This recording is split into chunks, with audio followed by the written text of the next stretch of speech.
لك أن تتخيل يا صديقي أنك تتولد بموهبة سحرية أسطورية، ولكن للأسف في عالم بيمقت الصحراء، عالم مليان بالوحوش اللي هدفها تمحي الجنس البشري من على وجه البسيطة. وفي الوقت اللي تكتشف فيه قوتك العالم خلاص كان على حافة الهلاك. فدعوني أرحب بكم في أكاديمية أرتيميس جحيم الصحراء.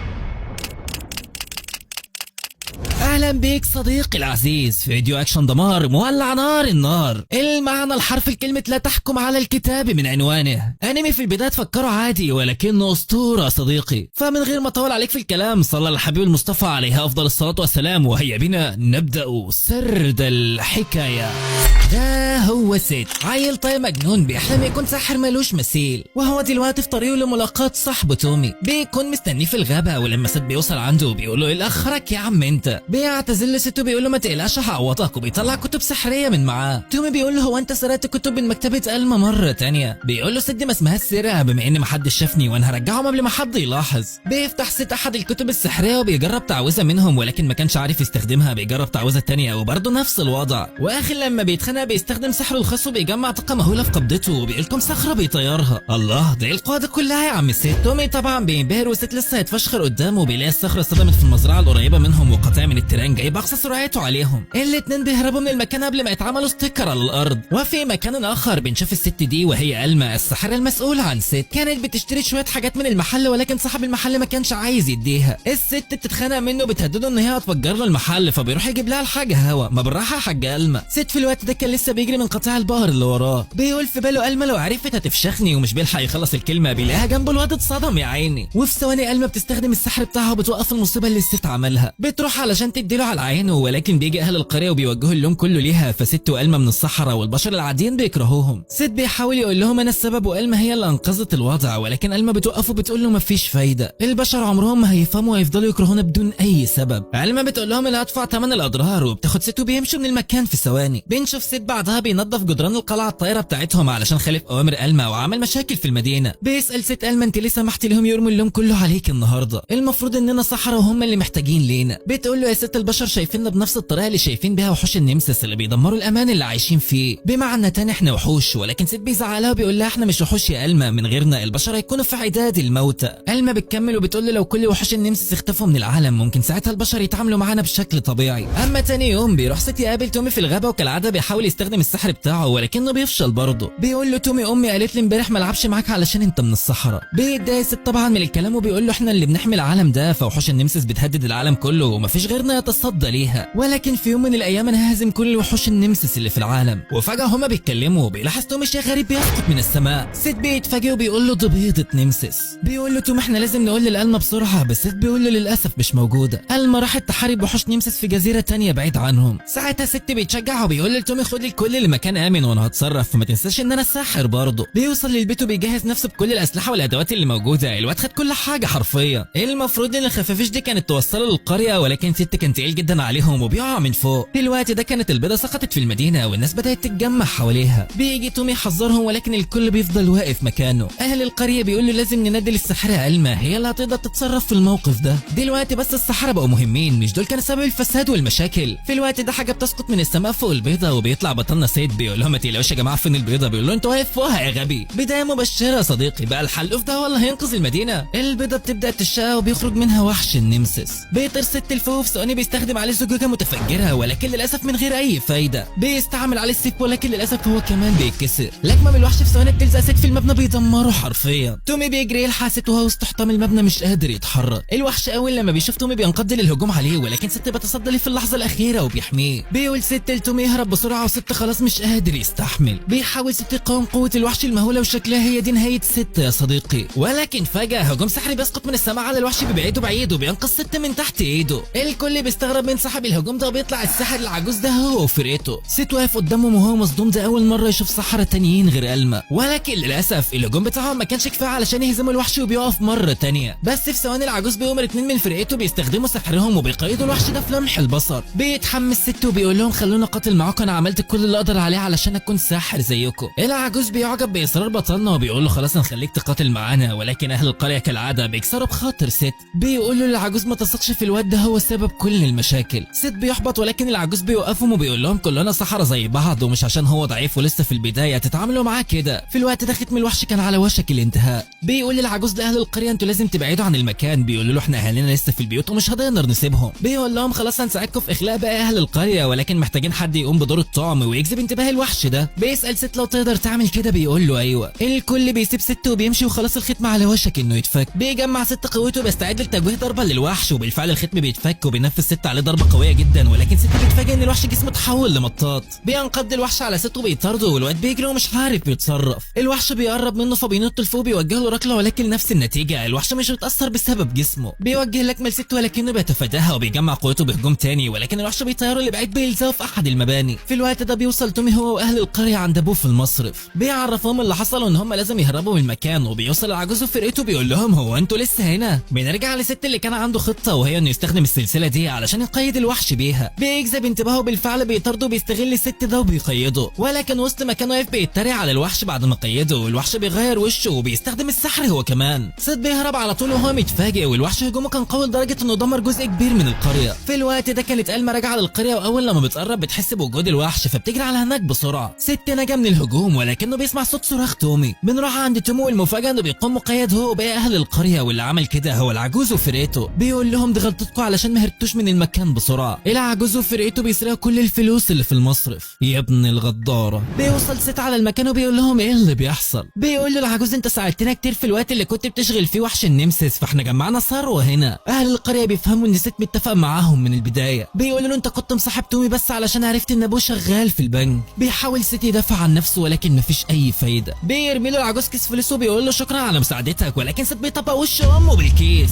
بيقول له انت حصل وعار على كل الصحراء، وبينقض على الفريق بايد الاتنين دول لكمه بيطيرهم. بيروح علشان يقضي على الاخير ولكنه بيستخدم سحره وبيتصدى لهجوم ست. العجوز بيقول له انا ما يهمنيش رايك فينا، ولكن البشر بيعاملونا على اننا وحوش، فاحنا ليه نحميهم؟ في الوقت ده كان وحش النمسس فك قيوده، فالسحر اللي استخدمه الواد علشان يتصدى لهجوم ست جذب انتباه الوحش. العجوز وفريقته بيهربوا من المكان قبل ما الوحش يوصل. بالفعل الوحش بيوصل وبطلنا مرمي على الارض لا حول له ولا قوه، ومش قادر يقف قصاده. بيجمع الوحش قوته وبيستعد لاطلاق هجوم ينهي كل اللي في المكان، ولكن ست بيقف على رجله مره تانية وبيقول لصاحبه تومي ما تقلقش انا احميك طول ما انا فيا نفس، وعايزك تعرف ان الصحراء مش وحشين يا صاحبي. بيقف ست قدام هجوم الوحش وبيفتكر كلام العجوز وبيقول انا مش شبهك، لا انا هكون اقوى ساحر على الاطلاق. وفي ثواني بيطلق الوحش هجومه اللي بيقلب المكان حرفيا. العجوز وفرقته واقفين يتفرجوا بيقولوا اكيد كلهم ماتوا بعد الهجوم ده، ولكن لا والله مش وست موجود يا صديقي. ست كان واقف ومتصدي للهجوم ده بيديه العريتين حتى بعد ما القفازات السحريه بتاعته اتدمرت. بطلنا عمل المستحيل يا ساده حرفيا. اهل القريه بامان والعجوز وفرقته مرعوبين من اللي حصل، وساعتها ادركوا ان اللي قدامهم ده هيكون طفره في تاريخ كل الصحراء. بيجمع ست قوته السحريه وبينطلق على الوحش، وبلكمه واحده بس بتخترق جسم امه ليسقط بعدها على الارض بدون اي حركه. نعم يا صديقي انه الفتى الذي سيكون الساحر الاقوى على الاطلاق. بيقع ست على الارض من فرط استخدام قوته، ولكن الوحش اللي عنده بيقوم مره تانية. ست ما عادش عنده طاقه يقف قصاده، ولكن فجاه هجوم قوي بينزل من السماء بيقسم الوحش ده نصين. الساحره ألما وصلت اخيرا للمكان، بتروح تحضن ست وبتقول له ارتاح انت عملت اللي عليه.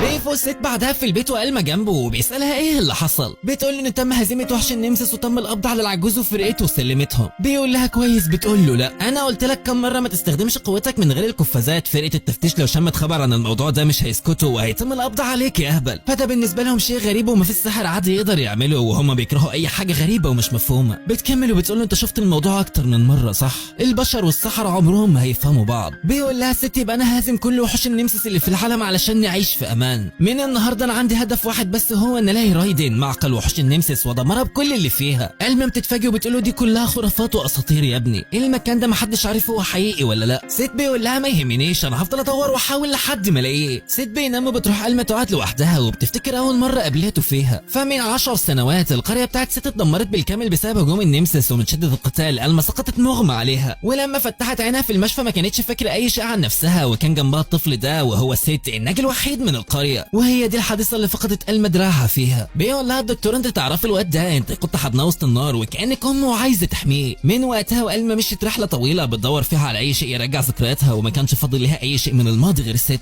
في الاول ما كانتش تتعامل مع ست زي دلوقتي، ست كان بالنسبه لها خيط ممكن يوصلها لشيء عنها. وفي يوم من الايام ألما سابت ست في البيت لوحده وخرجت لاصطياد احد النمسس. وقتها اطفال القريه من البشر اتلموا على ست وفضلوا يضربوا فيه. الواد حرفيا شاف كل انواع العذاب والاضطهاد وهو صغير، ومن كتر الضغط اللي كان عليه اتفعلت قوته بالغلط. ولما ألما رجعت لقيت البيت متدمر وست مش موجود هناك، ودي كانت اول مره تحس بالقلق على ست. في الوقت ده في مكان اخر في القريه الاهالي كانوا مقيدين ست وعايزين يحرقوه وهو حي. بيقولوا لبعض احنا لازم نقتله قبل ما يلمس حد فينا وينقل لنا العدوى. ده ايه الجحود ده؟ البشر فاكرين ان الصحراء مصابين بلعنه من النمسس، ولكن فجاه كل المشاعل اللي في ايدهم بتطفي وبتظهر ألما في المكان. بتحط ايدها على وش واحد فيهم وبتقول له دي هديه صغيره مني، انت دلوقتي بقيت ملعون زينا. الراجل اتجنن على الاخر وبيكون فاكر ان هو اتلعن بجد. بتقول ان انتوا هتتلعنوا لما نلمسكم، ايه رايكم المس كل واحد فيكم دلوقتي؟ كل سكان القريه بيهربوا فورا. بتروح تحضن ست من قلقها عليه واخيرا حست بحاجه ناحيته، ومن وقتها وألما اتغيرت تماما. ادركت ان في حاجات تانية ممكن تعيش عشانها بدل الماضي اللي بتدور عليه. اتخذت قرارها واشترت السفينه اللي معاهم دلوقتي، وكان كل هدفها انها تلاقي مكان يتقبلها هي وست وتعيش فيه بسلام. فضلوا ينتقلوا من جزيره للتانية يا صديقي، ومعامله البشر ليهم واحده لحد النهارده، ولكن خلاص قرر يغير كل ده. تاني يوم ست بيتسحب علشان ينفذ خطته، ولكن ألما بتقفشه اول لما بيخرج، فهي كانت عارفه هو بيفكر في ايه. بس المفاجاه انها مش بتفكر توقفه المره دي. بتديله المكنسه الطايره بتاعتها كهديه ودعم مع شويه حاجات كده ممكن يحتاجها، وبترجع له القفازات بتاعته بعد ما صلحتها له كمان. بتقول له روح بس انا هطلب منك طلب واحد بس، اوعى القوه تحولك لوحش يا ست. ست بيقول لها ما تقلقيش يا ألما، ابنك هيكون السحر الاقوى على الاطلاق. بيسيبها وبيمشي، ولكن بيرجع يحضنها تاني وهو بيعيط للمره الاخيره وبيشكرها، وبعد كده بيمشي بجد المره دي. ألما هي كمان بتبكي. فاغمضتها كي لا تفيض فامطرت، وداع على امل اللقاء قريبا. ست وهو في طريق الخروج من القريه بيشوف اهل القريه اللي كانوا بيكرهوه بيبصوا له بامتنان، وده بيزود اصرار ست على تدمير الراديان مهما كلف الامر. بتتواصل ألما مع العاصمه ارتميس علشان يجمعوا بقايا النمسس اللي ست قتله، ولكن الشخص اللي بعتوه بيتاخر 3 ايام. لما بيوصل ألما بتساله انت ايه اللي اخرك؟ بيقول لها انا بعت المساعده بتاعتي قبلي، ولكن من الواضح ان هي تاهت مره تانية. في الوقت ده بنشوف بطلنا ست اللي خبط في سفينه طايره بالغلط، ولكن الجنود بتاعها كانوا مصممين ان هم يحققوا معاه. بيحاول يشرح لهم سوء الفهم بس محدش بيسمعه. بيتجمعوا حوالين بطلنا علشان يمسكوه، فبيستخدم سحره وايدك يالا انت وهو. ساعتها القائد بتاعهم بيظهر وبيشوف القرون اللي في راس ست وبيساله اذا كان ساحر. بيعترف ست بمنتهى البساطه، وساعتها بيقبضوا عليه فورا، وبنعرف ان دول المفتشين ووظيفتهم هي القبض على الصحراء. رحله بطلنا شكلها انتهت قبل ما تبدا يا صديقي. بيحاول ست يهرب من القفص ويكسره بسحره بس مفيش فايده. ده قفص مصنوع من الفضه السوداء ومعمول مخصوص علشان يكبح الصحراء. بيسال المفتشين هم ليه قبضوا عليه وناويين يعملوا معاه ايه، وبنعرف ان هم ناويين يحبسوه في زنزانه العاصمه لمده 10 سنين. بيقول لهم كده انا مش هعرف اوصل للراديان واحقق حلمي. الكل بيستهزأ بكلامه بيقولوا له دي خرافه يا ابني انت، ولكن بطلنا كان مصمم انه هيوصل لها ويتخلص من كل وحوش النمسس بنفسه. فبيحس القائد ان هو ولد غبي، والجنود بتاعه بيسالوه هم الصحراء ملعونين فعلا؟ بيقول لهم طبعا، وعشان كده من واجبنا القبض عليهم ومحاوله كبحهم. فاي شخص بينجو من اتصال جسدي بالنمسس بتنزل على جسمه لعنه بتسممه وبتخلي الناس تكرهه. بينزلوا القفص اللي محبوس فيه بطلنا للقبو بتاع المدينه، وساعتها ست بيحس بالندم لانه ما سمعش كلام ألما لما نصحته يخفي قرونه. بيفتكر كلام ألما لما قالت له يروح لمدينه ارتميس ويدور على شخص اسمه ياجا، وده كان واحد من اقوى السحرة وممكن يساعد ست في رحلته. وفجاه في وسط ما بطلنا بيعند بنفسه وبيكتشف ان هو مش لوحده وفي ساحره محبوسه جنبه في القفص، ودي مش اي ساحره، دي من قريه ارتميس، واتقبض عليها وهي رايحه تجمع بواقي النمسس اللي كانت في قريته. بالمناسبه البنت دي اسمها ميلي، وكان معاها حيوان اليف صغير، وحاليا هي مش عارفه تخرج لانها انفصلت عن الشخص الوحيد اللي ممكن يثبت هويتها وهو دوك. وبمجرد ما بتجيب سيرته فجاه السفينه بتتهز، وبنكتشف ان هم قبضوا على سفينه دوك كمان. بيحاول دوك يخفي هويته بسرعه علشان يسيبوه، بس ميلي بتفضحه في ثانيه وبتعرف الكل ان هو رئيسها، فهي كانت فاكره انه جاي علشان ينقذها، وفي النهايه لا بينقذها ولا بيهرب وبيشرف في القفص جنبها. بيعرف ست منه ان هو كان رايح يجمع بقايا النمسس من قريته، فبيقول له بكل فخر خد بالك انا اللي قضيت على النمسس ده. دوك بيتعصب عليه اكتر لان البقايا مقطوعه الاشلاء وملهاش اي فايده، وبكده حتى المكافاه ضاعت عليه واتحبس. في الوقت ده بيستغل حيوان من الفرصه وبيسرق المفاتيح بتاعه القفص من نائب القائد وهو سرحان،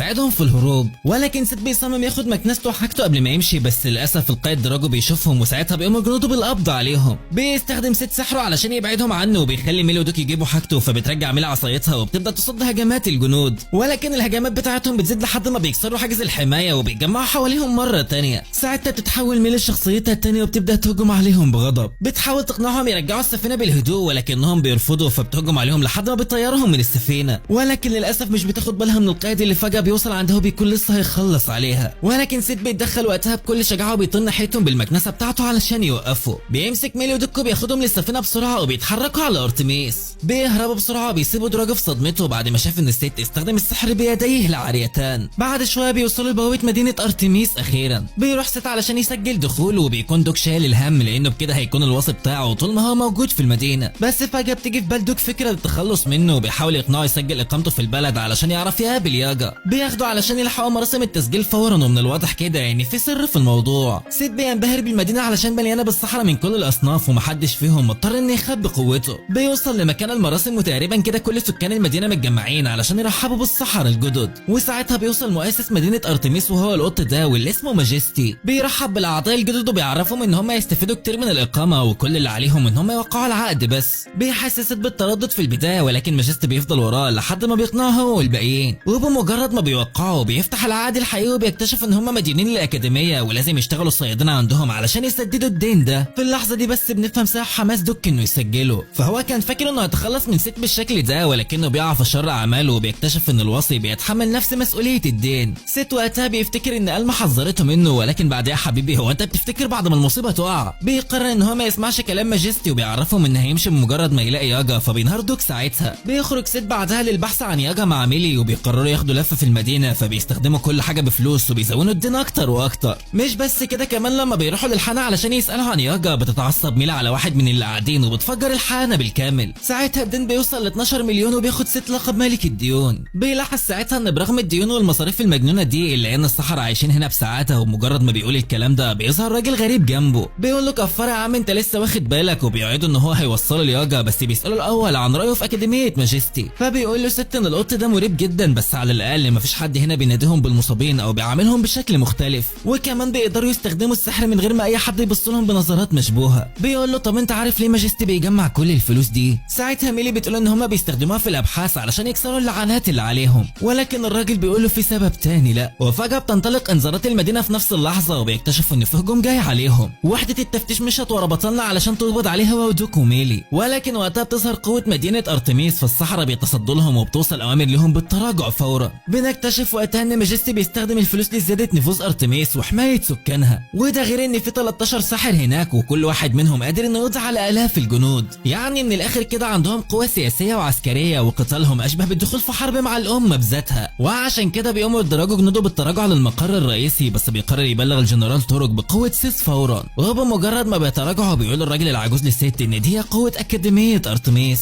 وعشان كده تعتبر الملاذ الوحيد للسحرة المضطهدين، وبيستخدم ماجستي اي وسيله لحمايتهم. بيسالوا بعدها هتعمل ايه لما تقابل ياجا، فبيقول له ست هساله عن رايدن واروح ادمرها طبعا، ولكن الراجل بيقول له محدش يعرف اذا كانت رايدن حياه ولا لا، ومن المنطقي انك تقعد في المكان ده وتحميه. ست بيتمسك بقراره، فحتى لو المكان ده امن الا ان الناس اللي بره بيواجهوا خطر النمسس لوحدهم، وعشان نساعدهم لازم نغير العالم بحد ذاته. وبمجرد ما بيشوف الراجل الاصرار اللي عند بطلنا بيقرر يساعده وبيعرفه ان هو ياجا اللي بيدور عليه.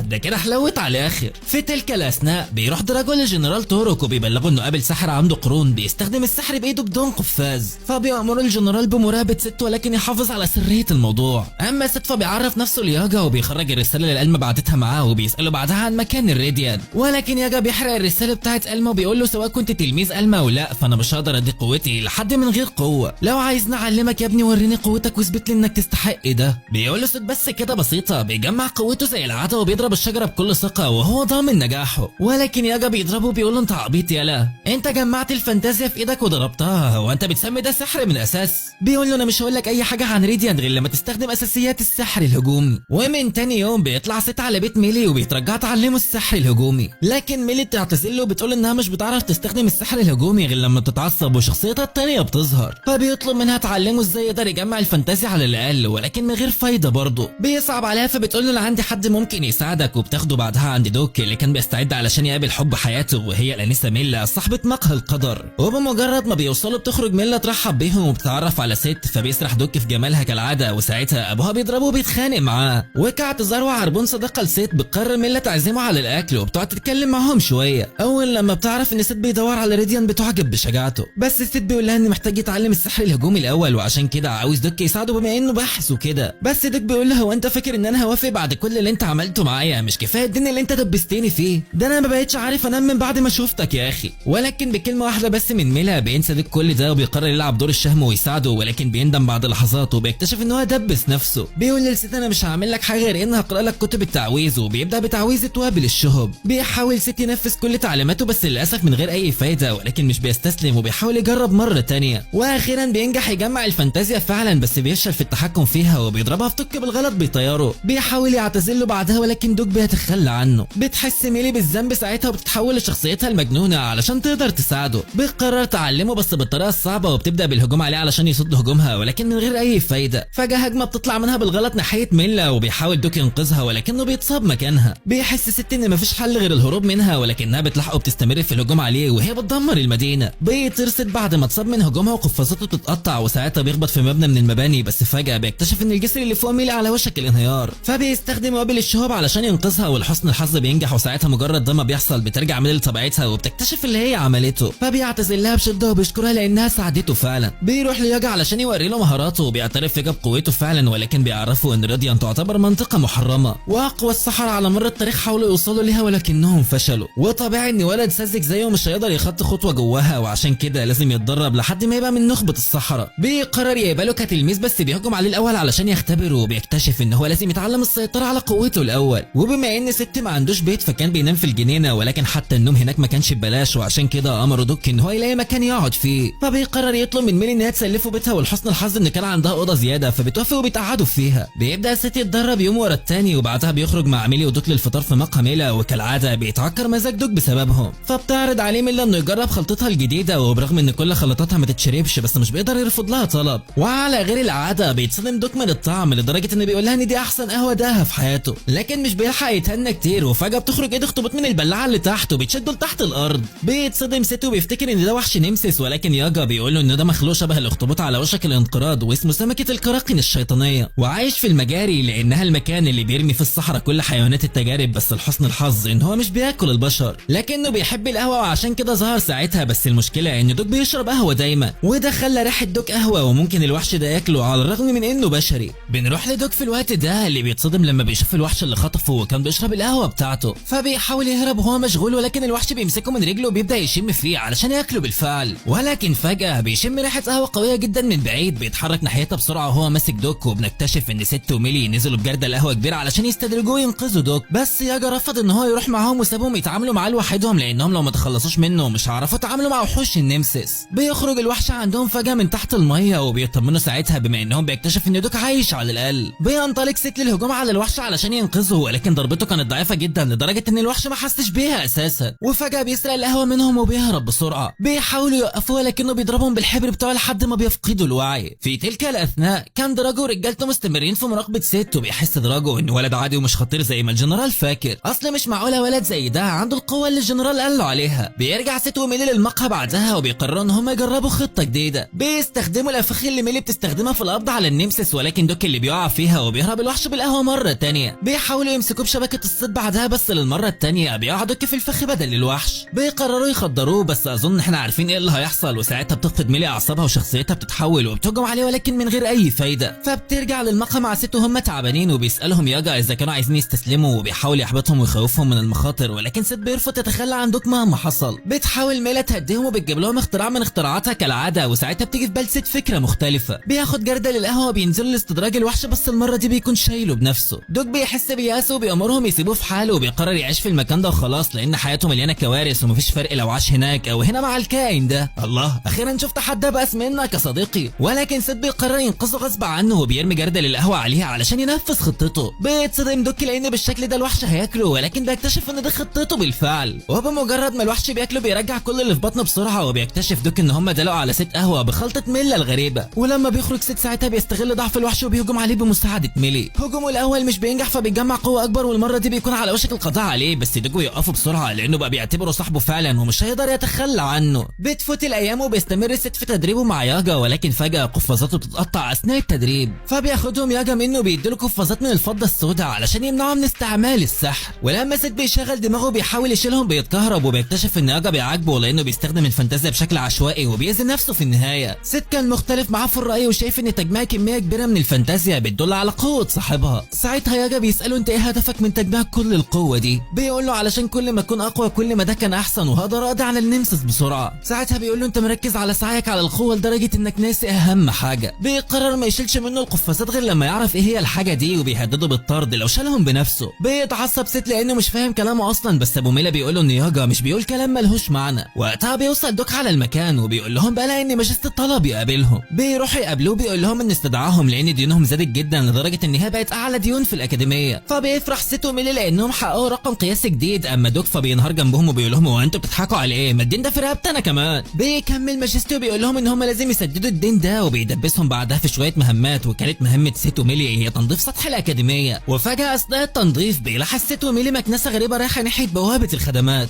لما بيروحوا ياخدوا نظرة عليها بيكتشف سيت ان هم الفريق الرباعي اللي سرقوا قريته قبل كده، ومن الواضح ان هم هربوا من ألما وكانوا بيخططوا لسرقة الكنز المخفي في الاكاديمية. بتهجم ميلي عليهم بسرعة وبنكتشف ان هي كانت بتتدرب على السحر الهجومي، ولكنهم للاسف بيصدوا هجومها وبيهجموا عليها. بتتصدى ميلي للهجوم وبتكتشف ساعتها ان هم بيستخدموا هجومهم لانتاج السحر بدل القفازات السحرية. بيستمروا في الهجوم عليهم وبتصد ميلي كل هجماتهم وبتهجم عليهم بعدها، ولكن من غير اي فايدة للاسف. بيكتشف الزعيم ان سيت مش قادر يستخدم السحر بسبب قفازاته، فبيعرض عليه يساعده في التخلص منهم مقابل التغطي عن اللي هم عملوه. بيعترف له ان هو معجب بيه وبقوته، فالقوة هي كل شيء في العالم ولو امتلكها يخلي كل حاجة تمشي على مزاجه. ساعتها سيت بيتعصب ويقول له بلاش تكلمني وكأني زيكم، انا طبعا عايز ابقى اقوى ولكن مستحيل استخدم القوة بنفس الطريقة المثيرة للشفقة اللي انتوا بتستخدموها بيها، انا هقدر اهزمكم من غير السحر. فبيقول له الزعيم ده في احلامك، وبيهجم عليه مع فريقه. في اللحظة دي بتتحول ميلي وبتصد هجومهم وبتهجم عليهم بعدها بكل قوتها، بس بتكتشف ان هي محتاجة تلاقي حل مع الدرع اللي بيستخدموه. ساعتها بتيجي في بال سيت فكرة وبيطلب من ميلي تهجم مرة تانية، وبيستغل الهجوم الانفجاري علشان يطير لحد ما بيتجاوز الدرع بتاعهم وبوم بيهجم على الزعيم. في نفس الوقت تتخلص ميري من اخر ولد في الفريق وبترجع بعدها لطبيعتها، ولكن الزعيم بيقوم يقبض عليها فجأة وبيهدد سيت بيها، فبيضربوا الحيوان الطاير بتاعها لحد ما بيبعدها عنه. بس فجأة بيقع الزعيم من فوق السطح، بينزل سيت وراه فورا بمكنسته وبيخلع قفازاته علشان يستخدم السحر، ولحسن الحظ بينقذه في اخر لحظة. سيت بيتضايق وبيروح يعتذر لياجا بعدها لانه ما قدرش يوفي بوعده. بتحاول ميلي تدافع عنه ولكن سيت ما كانش ندمان وبيقرر يدور على طريقة تانية لو اتطرد. فبيتنهد ياجا بيقول له هو انت مين قالك ان انا هطردك اصلا؟ فبالرغم من انك خالفت اوامري ولكني هعتبرك نجحت في الامتحان المرة دي، فمن الواضح انك عرفت الاجابة. وبيقرر يرجع له القفازات بعد ما صلحهم ولكن خلاهم من غير صوابع. بيقول له انه ما كانش عارف يجمع الفانتازيا طول الوقت بسببهم، وكان بيجمعهم بدراعاته ناحية القفاز مش اكتر. وألما عملت القفازات بالشكل ده علشان تحميه، فبالرغم من انه بيستخدم السحر من غير قفازات الا ان معظم السحرة مش بيقدروا يعملوا كده، ولكن باستخدام القفازات الجديدة هيقدر يستفاد من القدرات اللي اتولد بيها. وبالفعل بينبهر سيت من فرق القوى الرهيب، وبيأمروا ياجا يستعد للمستوى الثاني من التدريب. وبعد التدريب بيروح ياكلوا، وبيشوف ياجا اخبار عن مفتشين مدينة رامبل، فبيقول له سيت انهم اشخاص سيئين لانهم بيعتبرونا اعدائهم. بس ياجا بيقول له ان هم بشر برضه واكيد في اختلافات ما بينهم ولازم يفهم الكلام ده قبل ما يقاتلهم والا هيجبروه على الغلط. وفي تلك الاثناء كان دراجو طاير بسفينته كالعاده وبيضيع وقته في صيد العشاء لفريقه، بس من الواضح ان في حد من الجنود الجدد كان حاسس بخيبه امل، فده مش القائد اللي كل الناس بتتكلم عنه وعن قوته.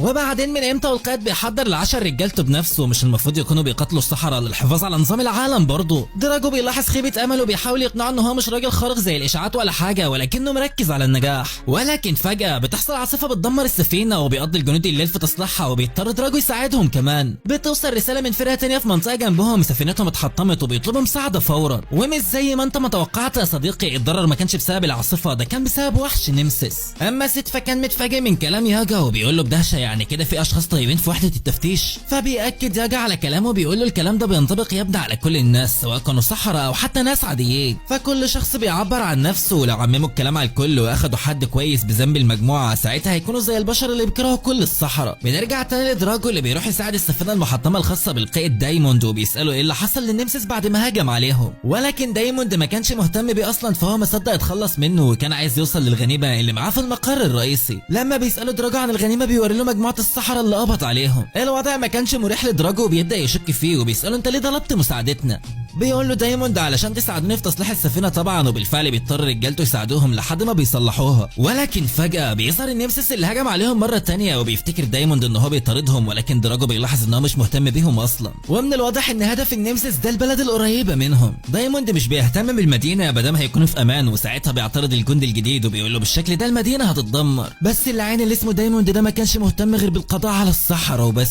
ساعتها دراجو بيتدخل وبيقول له انهم بيقتلوا الصحراء لانهم بيهددوا حياه البشر الضعفاء احيانا، وفي الحاله دي فالنمسيس يعتبروا شبه الصحراء. بيتوتر دايموند وبيقول له بس الاسلحه بتاعتنا مش معززه بالفانتازيا على عكس الصحراء ومش هنقدر نقضي عليهم. ولكن دراجو بيقول له حتى لو مش هنقدر فاحنا عندنا طرقنا الخاصه للقتال. بيجمع كل جنوده بعدها بيقول لهم اطمنوا هنرجع لوظيفتنا الحقيقيه اخيرا. وبالرغم من ان النمسيس عدو مخيف وحتى انا مش عايز اقتله، وعشان كده انا مش هقدر امركم تضحوا بارواحكم. الجنود بيتحمسوا بيقولوا له احنا معاك يا ريس، وبينطلقوا بعدها للقضاء على هذا النمسيس اللعين. بيفضل دايموند في السفينه بيتمنى موت دراجو لانه احرجه، ولكن امنيته مش بتتحقق، وبيرجع دراجو بعد ما بعد النمسيس عن المدينه من غير اي خسائر. وبالرغم من انه ما اتخلصت منه ولكن منعه من الطيران ووقعه في البحر علشان يبعدوا عن المدينه. وبعد ما بيرجع بيقبض على دايموند كمان لانه حبس بشر عاديين وادعى ان هم صحراء علشان يترقى زي ما بيعمل دايما. بيقول له انت عار على المفتشين وزيك زي الصحراء اللي بيهددوا حياه البشر الضعفاء. بيقرر يحاكمه قدام الجنرال تورك شخصيا، وبيرجع لسفينته مع جنوده بعدها وبيطبخ لهم العشاء كالعاده. بس المره دي كان نظره الجندي الجديد ليه مختلفه تماما. وبالرغم من ان دراجو تخلص من خطر النمسيس ولكنه كان قلقان لانه كان متصاب بجرح كبير بالفعل قبل ما يهجموا حتى، وكأن حد ضربه بسيف ضخم.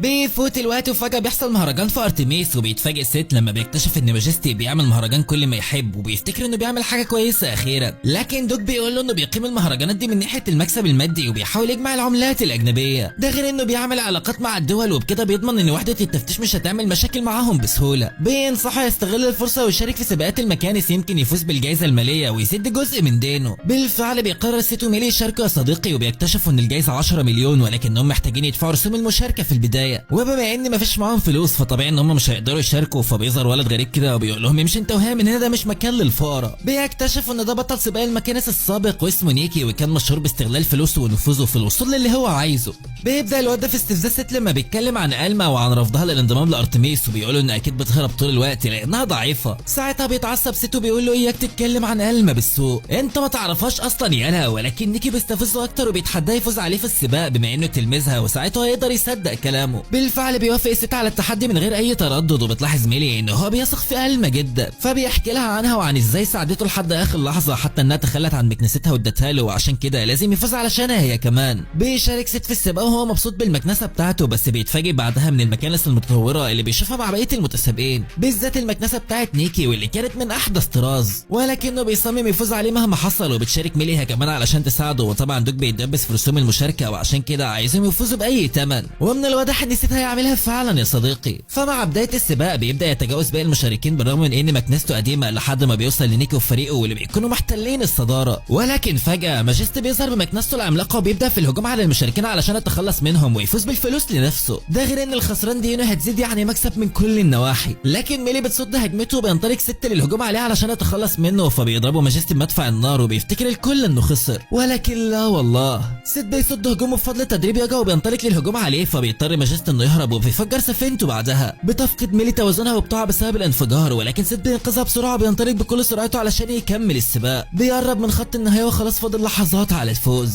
لكن للاسف بطلنا بيتراجع لما بيشوف زمايله وقعوا وبيروح ينقذهم. وبالرغم من موقفه الشهم ده الا ان نيكي هو اللي فاز بالجائزه، وده لانه عدى خط النهايه قبل بطلنا ست. بينهار دوك ساعتها لان ديونهم زادت مره تانية، ولكن ست بيضحك ببساطه وبيقول له ايه المشكله يا عم لما يزيدوا شويه، ما زياده الخير خيرين. ونتيجه لزياده ديونه بيحس دوك ان ميل هترفضه والاعتراف لها بمشاعره، وعشان كده بيقرر يسدد الدين في اسرع وقت. بيجمع طلبات الشغل اللي وصلت لهم في البدايه وبيبدا يدور على مهمه مناسبه، ولكن كل المهمات كانت اسوأ من اللي قبلها، لحد ما فجاه بتقع على وشه ورقه مهمه لمطارده نمسيس مجهول، فبيحس بالتوتر لان دي اخر مهمه ممكن يعملها وبيقرر يتظاهر وكانه ما شافهاش. لكن ست وميلي بيوصلوا ساعتها وبيشوفوا الطلب وبيكتشفوا ان في شخص من مدينه رامبل بيطلب مساعدتهم في القبض على النمسيس اللي هناك، لان وحده التفتيش مش مصدقه ان هو موجود، وده بالرغم من كل حالات الاختفاء المستمره. فبيتحمس ست وبيقرر يروح مع ميلي علشان يقبضوا عليه. بيطلبوا من دوك يروح معاهم، فبيحاول يتهرب منهم بالذوق في البدايه، بس لما بيصمموا بيقول لهم روحوا من غيري. بيحاولوا يقنعوه يروح معاهم لانه باحث وهيساعدهم بالمعلومات اللي عنده، ولكنه بيتعصب وبيقول لهم انا خدت قرار بعدم المشاركه في اي شيء خطير. بس فجاه قراره بيتلغي اول لما بيلا بتفكر ان هو رايح، وبتبدا تتكلم عن شجاعته وقوته وازاي مستعد بيخاطر بحياته علشان الناس. واكيد بعد كل الكلام ده بيوافق من غير تفكير، وكالعاده بيندم بعدها بثواني، ولكن مفيش مفر يا حبيبي. بيركبوا السفينه علشان يتحركوا، بيروح ياجا يودعهم، ومجرد ما بيتحركوا بيلاحظ دراجو ان هم رايحين على رامبل. بيقرب سيت واصحابه من المدينه وبيحاولوا ساعتها يخفوا رونو علشان ما يدخلوش في مشاكل، بس المفاجاه ان مفيش اي نقطه تفتيش وبيدخلوا المدينه بكل سهوله. صوت دوشه المصنع كان عالي جدا لدرجه الجنون، والغريب ان بالرغم من انها من اكتر المدن المأهوله بالسكان الا انهم ما قابلوش شخص واحد حتى من ساعه ما وصلوا. بيطنشوا كل ده وبيكملوا طريقهم للعنوان، بس دوك بيتعب في نص الطريق وبيقرروا يرتاحوا شويه. ساعتها بتكتشف ميلي ان الحيوان بتاعها ضاع منها، فبيسيبوا دوك يرتاح لوحده وبيروحوا يدوروا عليه بسرعه. لحسن الحظ بيقدروا يوصلوا له بسهوله، بس فجاه بيجري النمسس من جنبهم وكانه كان بيطارد حاجه. بيروحوا وراه علشان يمسكوه، ولكن في ثواني بيظهر قصادهم رغم ان هو كان بعيد عنهم بمسافه كبيره. بيكتشفوا ساعتها ان في 2 نمسس شبه بعض بالظبط، ولكن ده مش بيأثر على خطتهم وبيقرروا ينفذوا عليهم الخطه. بينطلق سيد بكل قوته ناحيه اول واحد وبيجمع كميه هائله من الفانتازيا زي ما غايا نصحه، وبيضربها بعدها وهو بيتخيل اقوى حد يعرفه هي ألما. بالفعل بيتخلص من اول نمسس بنجاح وبيروح يقبض عليه، ولكن اخوه بيحميه.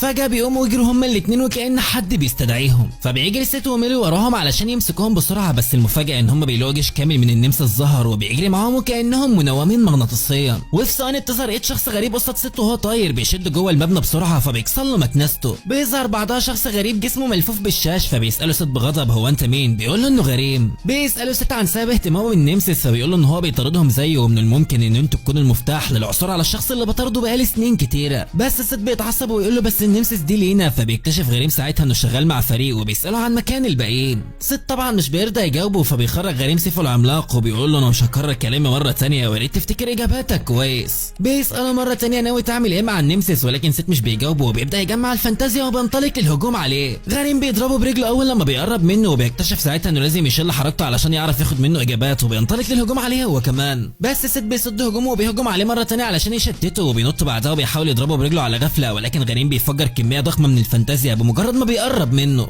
بيطل الحيطه اللي وراه بيحاول يقنعه بالاستسلام بعدها، بس من الواضح ان الكلمه دي مش في قاموس بطلنا، وعشان كده بيقوم سيت برغم اصاباته وبيهجم عليه مره ثانيه. بيصد غريم هجومه بسهوله وبيقرب منه، لكن ميلي بتتدخل ساعتها وبتنقذه بسرعه. في اللحظه دي بيقرر غريم يهرب، ولكن بيقول ان هو هيشوفهم تاني طول ما هم بيطاردوا النمسس. وبعد ما بيمشي فجاه بتوصل وحده التفتيش، فبيضطر سيت وميلي يهربوا بسرعه، بس بمجرد ما بيعرف القائد بوجودهم بيقرر يطاردهم ده وبيلوم سيت على كل اللي عمله. ولكن سيت بيقول المشكله حصلت بمجرد ما غريم وظهر مع حوالي 15 نمسس. بيتفاجئ دوكو بيبدا يبني احلامه لانهم لو قبضوا عليهم هيسدد ديونه وهيبقى من الاغنياء كمان، ووقتها هيقدر يتقدم للانسه ميلا من غير تردد. لكن قبل ما بيبداوا في القبض عليهم بيقرروا يدوروا على الزبون اللي بعت لهم الرساله ويعرفوا منه التفاصيل. وساعتها بيفقد كونرد اعصابه لان جنوده مش عارفين يقبضوا عليهم، فبيقرر ينزل يتعامل معاهم بنفسه. بس فجاه بيروح دراجو يزوره وبيبدا يستفزه بالكلام. بيتعصب كونرد وبيقول له انت ما بقتش القائد بتاعه، لازم تعاملني باحترام، فانا قائد زيك. دراجو بيحاول يجاريه، ولكن كونرد بيحس انه بيأمره وبيعند معاه في كل حاجه علشان يثبت انه قائد وليه كلمه. لما بيعرف ان دراجو جاي يقبض على سيت واصحابه بيقول انه هيستغل الفرصه دي علشان يقبض على كل المصابين القذرين كمان، لكن دراجو بيقول له ينسى الموضوع ده لان دي اوامر الجنرال تورك. بس كونرد بيتعصب وبيقول له مستحيل يقعد ساكت وفي صحراء في مدينته. بيروح سيت مع دوكو وميلي بعدها علشان يدوروا على الزبون اللي بعت لهم الرساله، وبيوصلوا لبيته ولكن بيقفل في وشهم. في ثواني ميلي بتتعصب وشخصيتها بتتغير وبتهدده، فبيضطر يدخلهم البيت. بيتعرفوا على العيله وبيسالهم اذا كان ابنهم قابل نمسس فعلا زي ما بعتوا في الرساله، بيقولوا له ان هو لمسه كمان. بيفتكروا انه مات، ولكن الواد بيظهر وقتها، وبالمناسبه الواد ده اسمه تاج، بيكون لابس قناع غريب وبيقول لهم ان هو ما قابلش اي حد. بس فجاه بيعطس وبيخرج منه ماده لونها بنفسجي غريبه، وبيكتشف ساعتها ان هو اتلعن. بيحاول ينكر هو وابوه لكن مفيش مفر من اللي هم شايفينه. بيقول لهم انهم بلغوا وحده التفتيش اكتر من مره عن وجود النمسس، ولكن ما كانش حد بيصدقهم كل مره. فبيقول لهم دوك ان هم هيحتاجوا اذن وحده التفتيش بالشكل ده لانهم مش هيقدروا يقعدوا على الجزيره او يستخدموا السحر. لكن الاب بيقول له انت بتقول ايه؟ بس الناس دي مش هيساعدوا مهاجرين زينا، وبنعرف ان مدينه رامبل دي فيها مصانع كبيره وعشان كده كانت الناس بتهاجر دايما للشغل فيها، لكن معظم السكان الاصليين مش حابين وجودهم ولا بيحسنوا الظن فيهم، وبكده مش هيضمنوا ايه اللي هيعملوا لو عرفوا ان ابنهم مصاب، وعشان كده بيعتذروا لهم وبيطلبوا منهم يمشوا من الجزيره من غير اي مشاكل. ولكن سيت طبعا بيقرر يتعامل مع النمسس ويقبض عليهم عايشين كمان، وبيقرر تاج يعرفه مكانهم، وساعتها بيعرف ان هو قابل نمسس واحد ضخم. بس ميلي وقتها بتفهم ان ده غالبا النمسس الاصلي اللي بيسيب الكل باللعنه، واللي انفصل منه باقي النمسس اللي شفناهم قبل كده، فهم اصغر في الحجم واضعف ومش بيسيبوا حد باللعنه. بعد شويه بيوصلوا للمبنى اللي تاج قابل فيه النمسس، وبيبداوا يتسللوا علشان يدخلوا المكان من غير ما اي حد يلاحظهم. اول لما بيدخلوا بيلاقوا شجره ريش هناك، والشجره دي بتكون موجوده مكان وجود النمسيس وبيستخدموها في صناعه ادوات السحر كمان. ولكن فجاه بتبدا الجزيره تتهز بشكل رهيب وكانها على وشك الانهيار، فبتبدا وحده التفتيش في اخلاء الناس للملاجئ وبيقرر دوك يروح معاهم علشان ما يموتش. لكن سيد بيرفض لان النمسيس بتظهر وقت اختفاء الناس، وعشان كده بيركبوا المكنسه وبيراقبوهم من فوق لحد ما بيظهروا فعلا. بيهجم ست عليهم وبيحاصرهم جوه المبنى. فجاه بتخرج ورده غريبه من جسمهم وبتهجم عليهم بهجوم سحري، وبيحاول ست يصد هجومها ولكنه مش بيقدر. بتنزل ميلا علشان تساعده بسرعه وبتخليه يقيدهم لحد ما بتعمل دايره سحريه علشان تمنعهم من الحركه، وبالشكل ده بيقبضوا على 3 نمسيس عايشين. بيبدا كل واحد يرسم احلامه من الثروه اللي هيكسبوها، وفي اللحظه اللي كانت ميلا هتختمهم في اللفافه علشان تمنعهم من الهروب فجاه بينزل 4 نمسيس زياده. ده كده مش هيسدوا ديونهم، دول هيبقوا مليونيرات.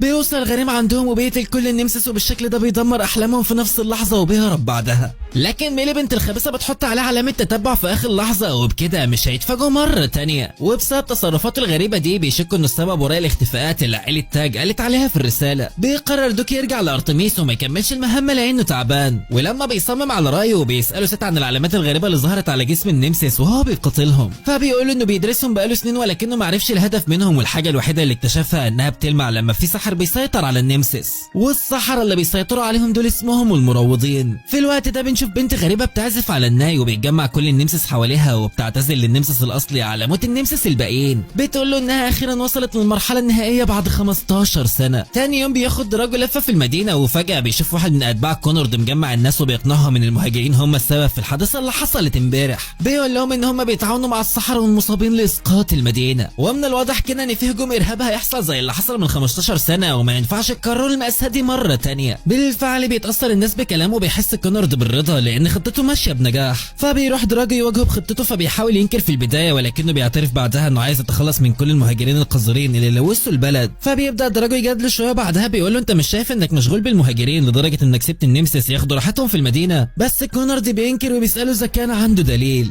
بيحس دراجو ان مفيش امل، وبعدها بيقول ان الجنرال تورك وصنايع المعجزات هيجوا بكره علشان يقبضوا على السحر اللي قرنين، وطبعا الجنرال هيكافئه على مجهوده لو كان بيعمل شغله يعني. بيحس كونورد بالتوتر لان خطته هتتكشف بالشكل ده، وبيقرر يستخدم السحرة المستخبيين علشان يشعل الشراره ويكمل بقيه خطته. في تلك الاثناء كان دوك بيستعد للرجوع لارتميس، وبالرغم من محاولات ست في اقناعه بالبقاء معاهم ولكنه كان متاكد ان الوضع مش طبيعي. فوحده التفتيش بتتجاهل مشاكل النمسيس تماما، ومفيش ضمان ان هم هياخدوا مكافاه لو قبضوا عليهم من الاساس. لكن ست بيقرر يقعد علشان يساعد الناس اللي ممكن يتعرضوا للهجوم، وبتفضل ميلي معاه وبيروحوا البيت تاج بعدها علشان يتغدوا معاهم. ولكن المفاجاه انهم بيلاقوا البيت متدمر. بيكتشفوا ان وحده التفتيش هجمت عليهم وبداوا يجمعوا كل المصابين والسحرة والمهاجرين بتهمه التخطيط لعمل ارهابي. بيجمع كونورد كل الموظفين بعدها وبيقول لهم نفس الكلام عن الهجوم الارهابي، وبيعرفهم انهم لو ما اتحركوش المره دي ساعتها المأساة تتكرر. بس بيطمنهم انه مش هيخليهم يوصلوا للمرحله دي طبعا، لانه محتاج مساعدتهم علشان يقضي على الحشرات القذره اللي بتسكن البلد وبتلوث كل حاجه حتى الهواء اللي بيتنفسوه. بالفعل بينجح في قلب الرأي العام زي ما خطط، وبيطلب منهم يطردوا كل الحشرات اللي بتلوثهم علشان يرجع التوازن في بلدهم مره تانية. فبيجمع السكان اي سلاح او ولا حد عندهم، وبيبداوا يدوروا على السحرة والمهاجرين في كل مكان. طبعا دوك كان لسه في المدينه ساعتها فبيستخبى وبيحاول يهرب بسرعه، بس فجاه بيوصل لبيت مهجور كل النمسيس متجمعين فيه، وما كانش فاهم هم ليه سايبينهم ومحدش بيتصرف معاهم. بيقرر يبلغ سيتي الاول ويرجع بعدها لارتميس بسرعه، بس فجاه بيوصل واحد من المفتشين وبيقبض عليه. في الوقت ده كان السكان قبضوا على تاج وربطوه في العمود، وبيقرروا يتخلصوا منه بحجه تنفيذ اوامر كونورد. لكن سيت بيوصل في اخر لحظه وبيلمس واحد منهم وبيقول لهم خدوا بركه الصحراء. بيفتكر الراجل انه اتلعن وبيهرب بسرعه هو والباقيين، وبيهرب سيت مع ميلي وتاج على المكنسه بعدها. ولكن رجاله كونورد بيشوفوهم وبيامرهم بتحضير المدافع والتصويب عليهم. بيقولوا له احنا محتاجين نخلي السكان الاول، ولكنه بيرد بان مفيش وقت نضيعه على امور تافهه زي دي عشان نحمي بلدنا العزيز. علشان نكسب الحرب لازم نقدم التضحيات. ما انت لعين صحيح يلا. ساعتها بيكتشف ست ان وحده التفتيش قبضت على عائله تاج لانهم كانوا بيخبوه، فبيقرر ينتقم من كونورد لان هو اللي ورا كل اللي بيحصل. ولكن فجاه سكان المدينه بيوصلوا علشان يقبضوا عليهم. ساعتها بيقرر ست يهرب بسرعه، ولكن ميلي بتتحول وبتكون عايزه تتخلص منهم، فبيضطر يشيلها ويجري قبل ما تتهور. بيقول لها ان الناس اتجننت بسبب احساسها بالخوف مش اكتر، ولو هجموا عليهم هيزيدوا الطين بله، عشان كده لازم يلاقوا كونورد اللي ورا كل ده ويوقفوه عند حد. وفجاه هم بيهربوا وبيهجم كونورد عليهم بالمدافع. اللعين بيامرهم بالاستسلام والا هيخلص عليهم، لكنهم بيصدوا الهجوم وبيمتلك ست لتدمير مدافعهم وبتساعدوا ميلي في صد الهجمات. كونورد وقتها بيتدخل بنفسه وبيبدا في الهجوم على ست. لما بتحاول ميلي تساعده فجاه بيظهر دراجو بيوقع العصايه السحريه من ايدها وبيقبض عليها. بيحاول ست يحررها ولكن كونورد بيقول له فكر كويس والا صديقك التاني هيموت.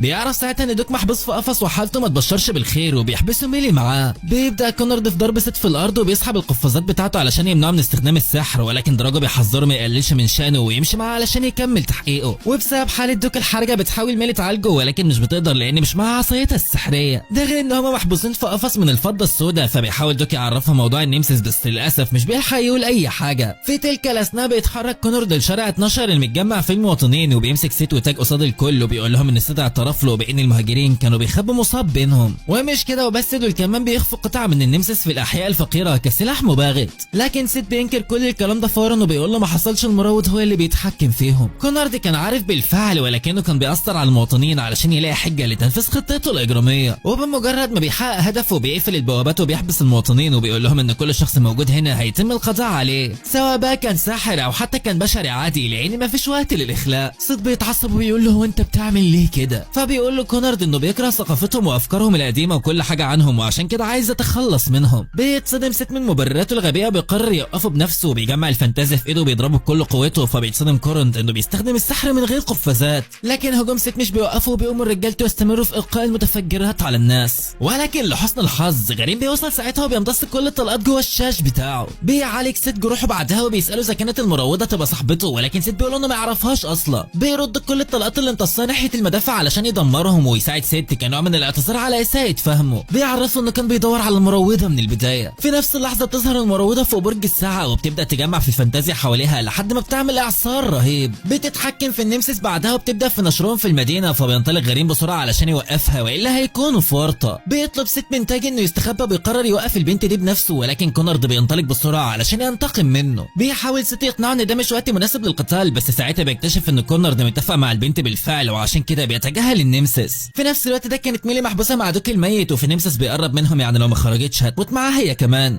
ولكن الحيوان بتاعها بينقذها في اخر لحظه وبيرجع لها العصايه السحريه بتاعتها بسرعه، فبتخرج تقاتل النمسيس. في نفس الوقت ده كان سيت بيقتل كونورد ولكنه بيلغي كل هجماته السحريه باستخدام رمحه المصنوع من الفضه البيضاء. وبالرغم من هجوم النمسيس على المواطنين الا ان رجاله كونورد كانوا رافضين يفتحوا البوابات بسبب اوامره. بيتدخل دراجو ساعتها وبيفكرهم بوظيفتهم هي قتل النمسيس مش البشر، ولحسن الحظ ان هم بيقتنعوا. بيقرروا يوحدوا قوتهم لقتالهم بالفعل، بس فجاه بتوصل ميلي وبتتخلص من النمسيس اللي بيهجم عليهم. وبرغم ان هي فرصه مناسبه للقبض عليها ولكن دراجو بيسيبها انها مش اولويه حاليا وبينطلق لباقي النمسيس. وسط كل الفوضى دي بتتكلم المروضه مع السكان وبتقول لهم ان هم يستحقوا الخوف اللي هم حاسينه دلوقتي. فده نفس اللي حصل من 15 سنه وكل اللي باقي هو المشهد النهائي. بتبدا تزود في قوه الفانتازيا حوالين البرج بعدها، وبيكتشف ساعتها انها بتحاول تكسر الجرس وتوقعه على المواطنين علشان تتخلص منهم. بيخرج تاج علشان يفتح البوابه بسرعه وبيحاول كونورد يهجم عليه، ولكن سيت بيوقفه وبيستمر في قتاله وبالرغم من هو مش قادر يحرك ايده. بيبدا في السخريه منه علشان يشغله ويكسبوا شويه وقت، ولكن كونورد بيكشف خطته. وبالرغم من ان تاج بيفتح البوابه بالفعل، ولكن الخنزير كونورد كان عامل حسابه وعامل بوابه تانية، فهو كان مصمم يتخلص من المواطنين باي ثمن. بس المفاجاه ان البنت بتغدر بيه وبترمي الجرس في الشارع اللي فيه مستودع الاسلحه ومصنع الحديد ومقر وحده التفتيش، وبكده تكون دمرت كل حاجه كونورد بيبنيها من سنين.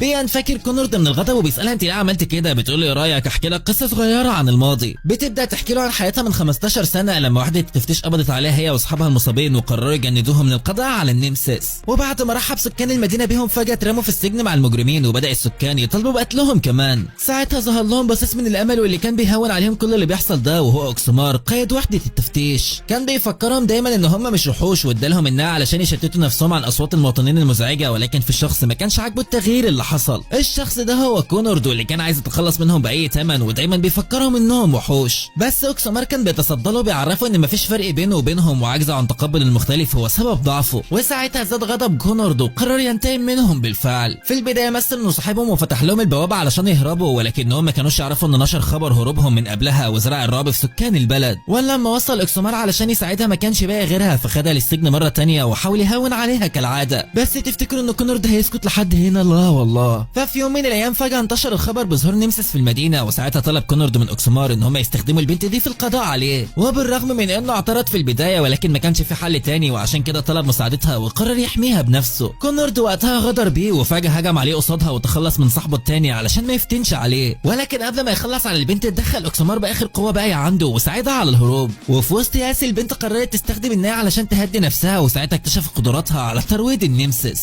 وقتها حست ان النمسيس شبهها فما حدش عايزهم هما الاثنين. قررت تهرب معاهم، ولكن كونورد كمل خطته وهجم بالمدافع على الشارع ال13 فانهار الشارع بالناس اللي فيه. مش بس كده، الاول كمان رمى اللوم على المهاجرين اللي في السجن. اقنع القائد الزايد بتاعه ان انهيار الشارع ال13 كانت الطريقه الوحيده لانقاذ البلد. اما انت لعين يا اخي. ومن كام شهر بس لما قالت له انها تتخلص من المهاجرين وافق على عرضها بكل سرور، وبالفعل بيعترف كونرد قصاد الكل بانه ناوي يتخلص من المهاجرين كلهم. مش بس كده، لا ده كمان ما عندوش مانع انه يضحي بالمواطنين العاديين. بيتصدم المواطنين من اعترافه وبيفتكروا ان البنت هتساعدهم، ولكن بتقول لهم فوقوا انتوا كلكم هتموتوا هنا النهارده. فانتوا في الاول وفي الاخر ما اختلفتوش عن كونرد في حاجه. كل واحد كان موجود منكم شارك في دم الاطفال الابرياء اللي ماتوا لانهم مصابين او سحرة. نفس اللي حصل زمان بيحصل دلوقتي، وعملتوا اللي كونرد امركم بيه من غير اي تشكيك، وحاولتوا تقتلوا الناس.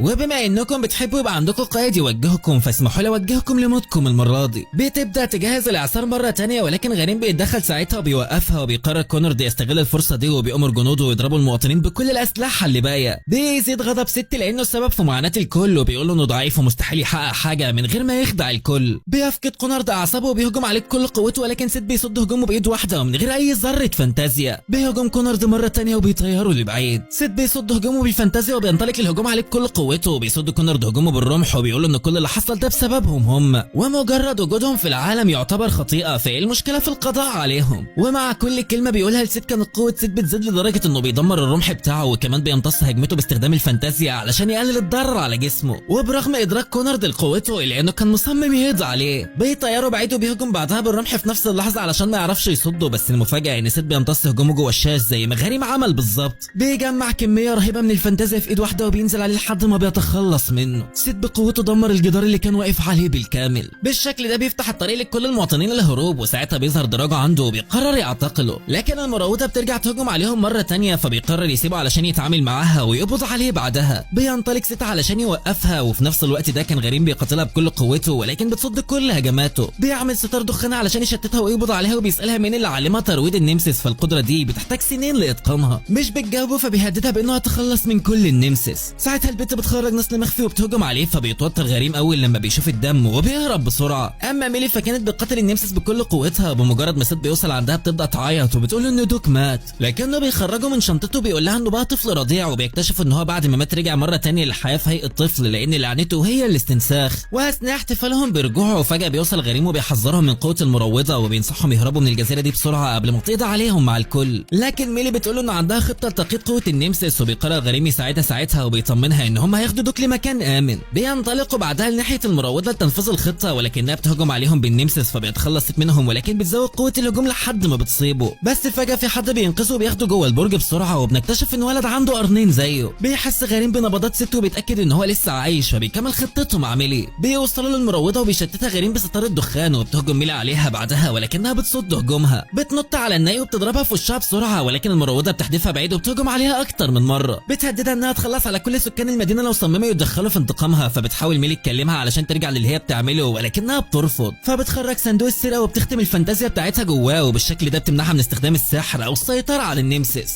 بيستدعي غريم سيفه الضخم بعدها وبيبدا يتخلص من كل النمسيس اللي موجودين في المكان. في تلك الاثناء كان ست في البرج مع الولد اللي انقذه اللي اسمه رايدون، فبيساله رايدون انت ليه بتختم قوتك بالضمادات اللي على وشك دي؟ لكن ست بيقول انه بيغطي الجرح اللي اتصاب بيه في اول مره واجه النمسيس فيها علشان يمنع لعنته من الانتشار، وده هو الكلام اللي ألما قالته له. بيتنهد رايدون وبيقول له انه كده مش فاهم الفانتازيا ومش قادر يتحكم في قوته الحقيقيه بسببها. بيقول له هو انت بتقاتل علشان مين يا ست؟ هل يا ترى بتقاتل علشان الناس اللي ما عندهاش قوه ولكنهم عنصريين تجاه المصابين وبيقتلوهم، ولا بتقاتل علشان المصابين اللي في الحاله دي هيتقتلوا من الاضطهاد، ولا بتقاتل علشان وحده التفتيش وفي الحاله دي هتكون مضطر تشتغل مع ناس زي كونرد؟ ست وقتها بيسمع صوت المعركه اللي شغاله بره فبيشكره على انقاذه وبيسيبه وبيمشي من غير ما يديله اجابه. اما غريم فقوته بتخلص وما كانش قادر يتخلص من باقي النمسيس، وبتبدا المروضه توحد الفانتازيا بتاعتها مع فانتازيا النمسيس، وبكده بتبوظ خطتهم وبتكمل الاعصار لتدمير المدينه. بس فجاه بيخرج ست من البرج وبيوقفها، فبتمسك البنت رمحها بتنطلق للهجوم عليه وبتساله انت ليه جاي هنا؟ بيصد ست هجماتها وبيقول لها جاي علشان اوقفك طبعا، وبيامرها توقف تدمير المدينه، ولكنها بترفض وبتستمر في الهجوم عليه. بتجمع كل الفانتازيا وبتضربها ناحيته، بيحاول ست يصد هجماتها باستخدام الفانتازيا برضه. بتساله انت ليه بتحاول تساعد عدوك؟ ولكنه بيقول لها عايز احمي سكان المدينه وبس.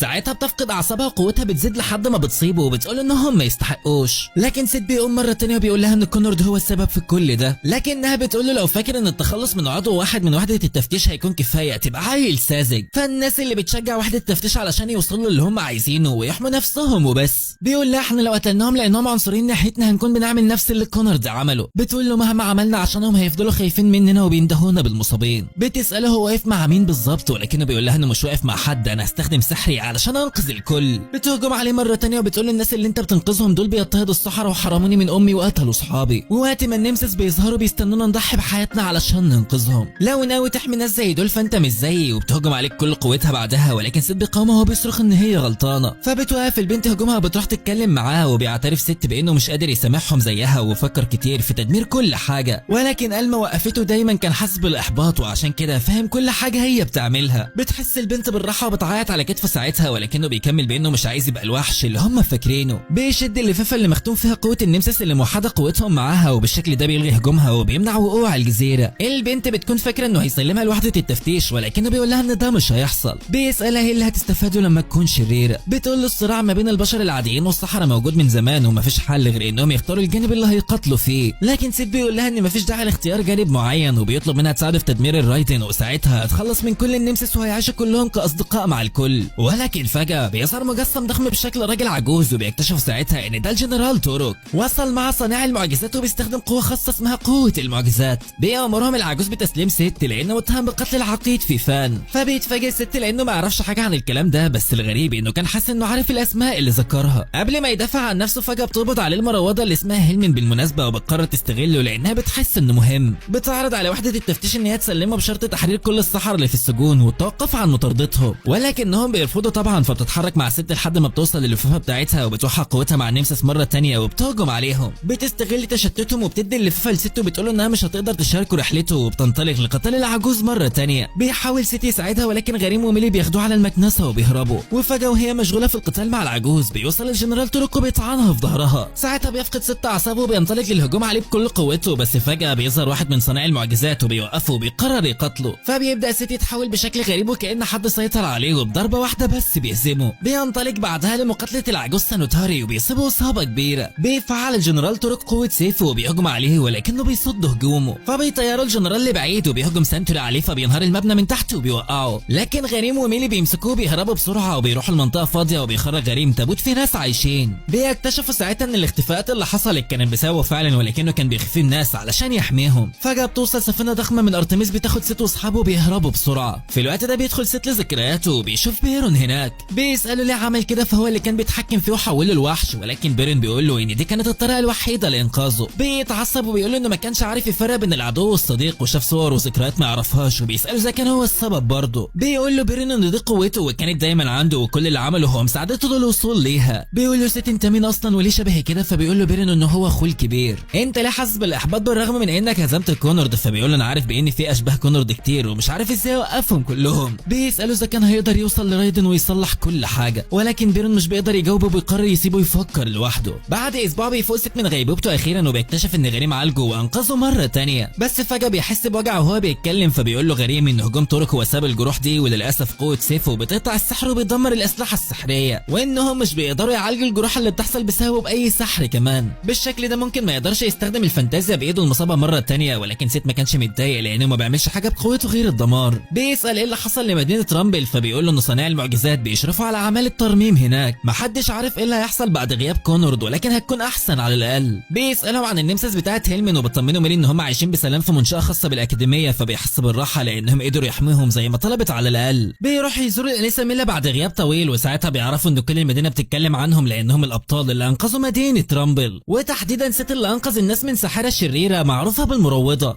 بيحس الست بالحزن لان الكل فاكرها شريره، وفجاه بتوصل لهم رساله من ماجستي بيعرفهم ان هيعمل حفله بالليل في قلعته. بيطلب منهم يحضروها، فبتتحمس ميلي وبتطلب من ميلا ان هي تروح معاها كمان، وعشان كده بيقرر دوك يشتري جرعه نمو علشان يكبر بسرعه ويرقص معاها في الحفله قبل ما حد يخطفها منه. بالفعل بيكبر شويه ولكن مش بالدرجه الكافيه، وبعد الحفله بيهتف الكل باسم ملك الدينو اللي هو بطلنا. بيتكلم ماجستي عن انجازاته وبيساله عن خطواته الجايه، فبيقول له ست انه هيقضي على رايدن. وبالرغم من انهم بيتفاجئوا في البدايه لان رايدن مكان خيالي، ولكنهم بيثقوا في قوته وبيرجعوا يهتفوا باسمه مره تانية. بيحدفوا ماجستي وسط الجمهور وبيهرب ست منهم بصعوبه. بمجرد ما بيخرج بيقابل نيكي واللي كان غيران منه، وبيقول انه بقى مشهور بالحظ وبلاش يتغرف نفسه قوي كده. بيطلب منه يواجهه في نزال علشان يشوفوا مين الاقوى، ولكن ست ما كانش مهتم. فبيبدا نيكي يستفزه وبيقول له شكلك خايف يالا. من الواضح ان المروضه دي ما كانتش قويه زي ما بيقولوا، فالمروضه عباره عن ساحره مستواها متدني على اي حال ومحدش فيهم عنده قوه. ست مش بيتحمل وفجاه بيهجم عليه وبيقول له بلاش تتكلم عنها بوضعها، انت ما يعرفش هي مرت بايه ولا كانت عايزه تدمر المدينه ليه. بيصرخ بغضب بعدها بيقول ان في صحراء كتير بيعانوا زيها بالظبط. ده غير ان الناس خايفه من النمساس ومن لعنتهم وعشان كده عايز يدمر الرايدن في اقرب فرصه ممكنه. بيسال كل الحاضرين اذا كان حد يعرف عن الرايدن حاجه ولكن محدش بيرد عليه فبيسيبهم ويمشي بخيبه امل. بيروح بعدها يزور النمساس بتاعه هيلمن وبيفتكر كلامها لما قالت له ان هم مش اشرار. بيحس بالحيره اكتر وما بيكونش عارف يعمل ايه وفجاه بتظهر ألما وبتضربه لانه ما توصلش معاها ولا مره من يوم ما مشى. بتقول له ليلا ميلي كلمتني ما كنتش اعرف اللي حصل لك ومن الواضح كده انك واجهت وقت صعب في رامبل. فبيقول لها انه مش بطل وما قدرش ينقذ هيملين. ده غير انه تحول لوحش وفقد السيطره على نفسه ومن ساعه ما سابها وهو بيعمل مشاكل مع الكل. فبتضربه بتقول له كفايه درع وبتوري له الرساله بتاعه تاج اللي بعتها بيشكره فيها لان بفضل مساعدته احوال المدينه اتغيرت تماما. اختفت الخلافات اللي ما بين الناس وبيقول له انه في يوم من الايام هيروح لارتميس وهيبقى بطل زيه. بتقول له ألما ان حتى لو في اشخاص ما قدرش ينقذهم ولكن في حاجات اتغيرت بفضل مساعدته ونفس اللي حصل مع سكان بومبو هيلز القريه اللي